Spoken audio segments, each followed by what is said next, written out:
Ты бы хотел засудить своего кота за то, что он опять испортил твои тапки? А хотел бы поприсутствовать в первую брачную ночь своего друга?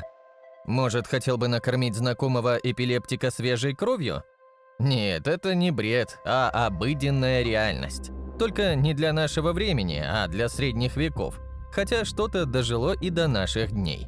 Особенно тебя удивят суды над животными, но об этом я расскажу в конце. Когда невежды, плохо знающие историю, требуют возврата к старым традициям и рассказывают сказки о ценностях предков, то следует их отправлять на курсы пользователей Гугла. В начале 18 века было много странных и омерзительных традиций. Например, одна из таких, как снохачество, существовала в губерниях России до конца 19 века.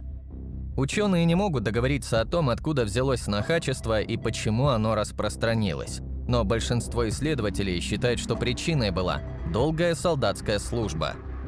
Срок службы в царской армии тогда был 25 лет. Девушка из крестьянской семьи, вышедшая замуж в 17 или 18 лет, к 21 году могла остаться одна, как солдатка. Тогда свекор становился ей заменой мужа. В деревнях понимали, что молодой женщине, у которой уже были дети, трудно жить одной. Иногда жертвы этой ужасной практики сами соглашались на такое сожительство. Но чаще всего отец мужа заставлял сноху жить с ним, используя психологическое воздействие, подарки или насилие. Отсутствие хорошей работы в деревнях также способствовало снохачеству. Даже если молодой муж не уходил в армию, он часто ездил на заработки. Иногда он пропадал на много месяцев, а то и лет. В это время жена могла жить с отцом мужа, не боясь наказания. Этнограф Звонков полагает, что влияние имел и обычай женить мальчиков в 12-13 лет. Родители подбирали жен в возрасте 16-17 лет, которые уже умели вести хозяйство. Отцы пользовались тем, что их сыновья были неопытны, и соблазняли молодых жен, живя с ними. В средние века женщины выглядели не так, как сейчас, потому что стандарты красоты постоянно меняются. Сегодня девушки тратят много денег на салоны красоты, чтобы подчеркнуть свои ресницы и брови. А вот несколько столетий назад все было наоборот. Женщины выщипывали брови и ресницы, чтобы сделать свое лицо более чистым и ясным. Некоторые даже выдергивали себе волосы, чтобы иметь идеально овальное лицо. Вы представляете, какая это неприятная процедура? Ведь в те времена обезболивающих средств не было. В те времена женщины также стремились иметь очень маленький и узкий рот. Это считалось признаком скромности и нежности. Потому они старались не улыбаться, не открывать широко рот, а также использовали специальные приспособления, которые сжимали и деформировали их челюсти. Также дамы стремились иметь очень светлую кожу. Это считалось признаком знатности и чистоты. Потому использовали белила, пудру, румяна, которые нередко содержали такие вредные вещества, как свинец, ртуть или мышьяк, что в свою очередь могло приводить к отравлению, раздражению, аллергии и даже смерти. Сегодня эпилепсию лечат медикаментозно и в большинстве случаев прекрасно справляются с этой болезнью. Но так было не всегда. В Средневековье людям, которые страдали от неизлечимых болезней, не позавидуешь. И это еще мягко сказано. Люди в те времена верили, что эту болезнь можно вылечить, если выпить кровь гладиатора. Эта практика появилась во времена Римской империи, но почему-то продолжалась еще много веков. Больные пытались исцелиться кровью молодых и сильных людей. Также эту болезнь лечили в христианской церкви путем изгнания демонов при помощи экзорцизма. Вместо того, чтобы несчастного поместить в спокойное место и дать лекарство, его священники, наоборот, подвергали психологической атаке. Больному становилось еще хуже, а наблюдатели были уверены, что это выходит злой дух наружу. Еще бы, ведь все так зрелищно выглядело. Стоны, судороги, пена изо рта. А если пациент сам верил в собственную одержимость, то невольно подыгрывал представлению, корча рожи и бранно ругаясь. Из известных лиц таким недугом страдали Иван Грозный, Петр I, царица Елизавета, Наполеон и другие. Кстати, младший сын Грозного, царевич Дмитрий, тоже страдал этим недугом, и когда он играл ножиком в тычку с другими детьми, случился очередной припадок. В результате случайно себе порезал шею и умер от потери крови. Странно лечили и другие болезни. Например, от простуды, гриппа и многих других болезней часто лечили пусканием крови. То есть, когда человеку нужно максимально сохранить ресурсы организма, его наоборот ослабляли. И это делали дипломированные врачи, а не кто попало. А ты знаешь, что праздник Новый год когда-то назывался Днем дураков? Гандальф?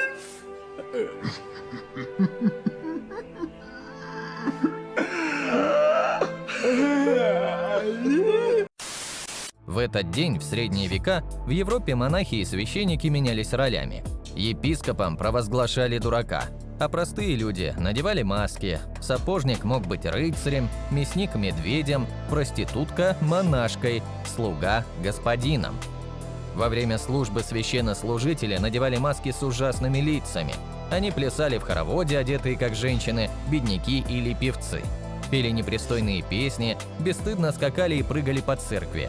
В конце ездили голыми по городу и околицам в лохмотьях на телегах и повозках, смеясь над своими друзьями и прохожими, показывая неприличные движения и крича неприличные стихи. Священники впрягались в телеги, полные навоза, и мчались по улицам, бросая грязь на людей.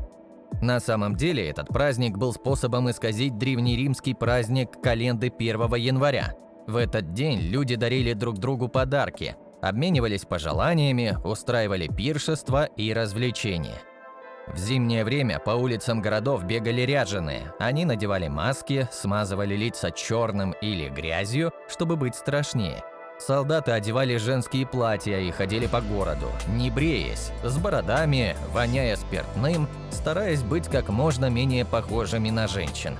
Они вламывались в дома богатых и просили для себя еды и питья, подражали чиновникам, священникам или своим правителям. Так появились современные карнавалы, например, известный венецианский. Календы распространились по всей Европе, куда пришло христианство, но они стали проблемой для церкви. Особенно потому, что среди пьяной толпы все чаще видели младших служителей церкви. И тогда, в VII веке, у кого-то из французских настоятелей соборов возникла мысль начать делать свой церковный праздник в честь младших церковных чинов. Цель этого была проста – отучить коллег от неподобающего празднования календ. Далее это переросло в День дураков, а позже заменили цикл языческих праздников Рождеством. Флагеллантство – это религиозная практика, которая заключается в самоистязании с помощью бичевания себя по спине, груди или другим частям тела. Приверженцы этой практики верили, что таким образом они очищаются от грехов, испытывают покаяние и приближаются к Богу.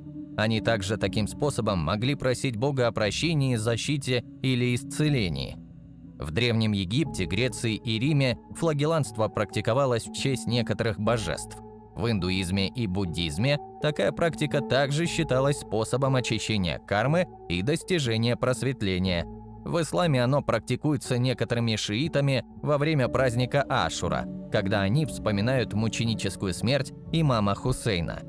В христианстве, особенно в средние века, флагеллантство стало массовым движением, которое распространилось по всей Европе. Флагелланты ходили в группах по городам и деревням, бичуя себя и поющие псалмы и гимны. Они носили специальные одежды, которые открывали их спины, и использовали бичи с узлами, металлическими шипами или костяными осколками. Они считали, что таким образом они подражают страданиям Иисуса Христа и могут предотвратить наказание Бога за грехи человечества. Флагеллантство было особенно распространено во время Черной смерти, когда люди искали спасения от чумы. Футбол возник в древности, но не как спортивная игра, а как ритуал, связанный с войной, жертвоприношением и магией. В разных частях мира было, конечно, по-разному. В некоторых племенах вместо меча использовали головы убитых врагов, животных или пленников.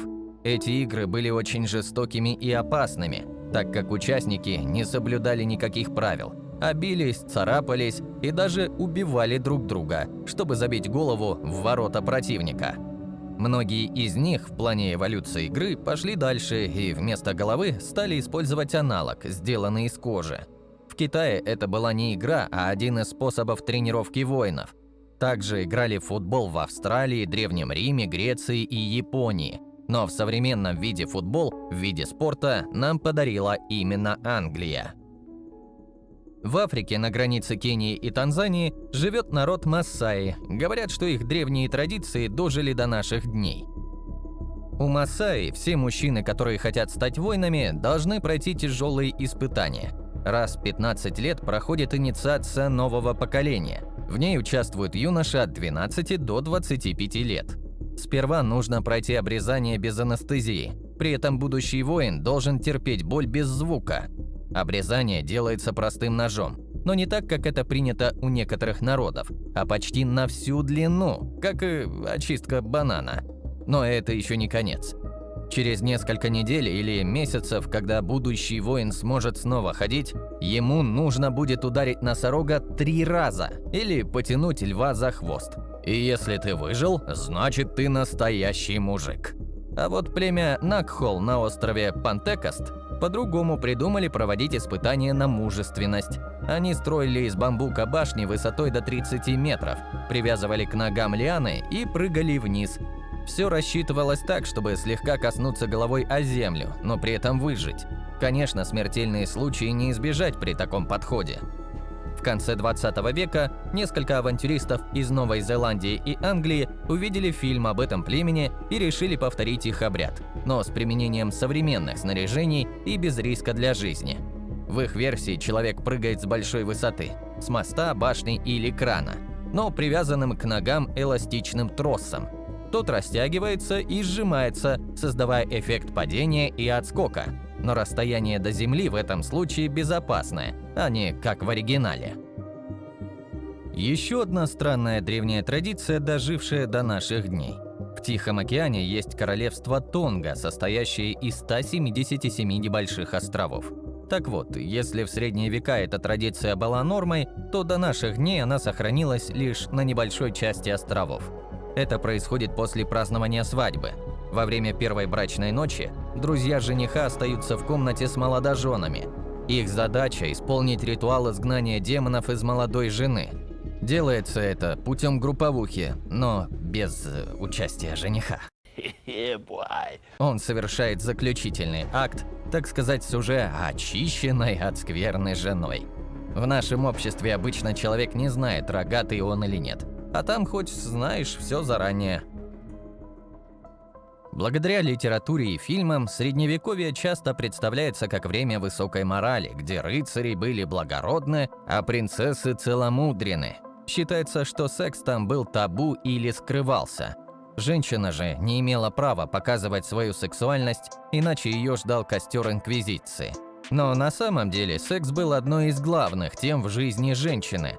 Средневековые доктора откровенно говорили своим пациенткам о страшных болезнях, которые могут их постигнуть, если их половая активность будет слишком мала.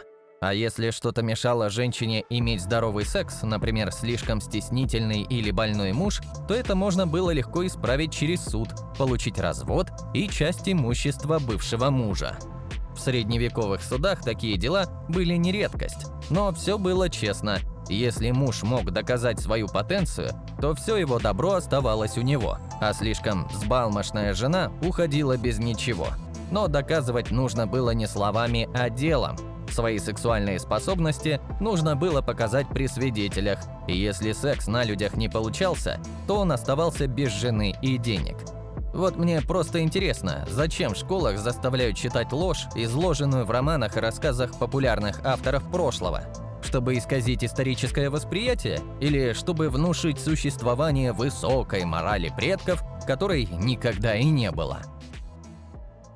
В Средневековье не только люди страдали от жестокости.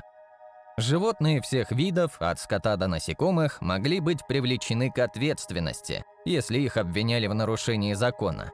Это кажется немыслимым, но если собака или корова были злодеями, то их судили как людей, с адвокатами, свидетелями и другими судебными процедурами. И это еще не самое удивительное. Некоторых животных пытали, чтобы вытянуть признание. Большая часть животных получала смертный приговор, но иногда преступника отправляли в тюрьму. Например, в Австрии собаку, которая укусила должностное лицо, осудили на год заключения, а во Франции был случай, когда ослицу даже оправдали. В основном животных обвиняли в нападениях на людей, хотя в истории того времени есть примеры, когда животных судили за более странные преступления. В 1474 году в швейцарском городе Базеле суд признал виновным петуха, который снес яйцо. Его приговорили к сожжению на костре за связь с нечистой силой. Теперь-то понятно, почему мой хомяк постоянно сбегал из клетки. Видимо, у него срабатывала родовая память, когда его предков судили, сажали и пытали. Он думал, наверное, опять заточили демоны, пора валить. Какие еще исторические факты вы бы хотели услышать? Напишите об этом в комментариях. На этом у нас все. Всем спасибо за просмотр, до встречи в следующих видео, и не забывайте подписываться и ставить лайк этому видео, если оно было интересным. Пока!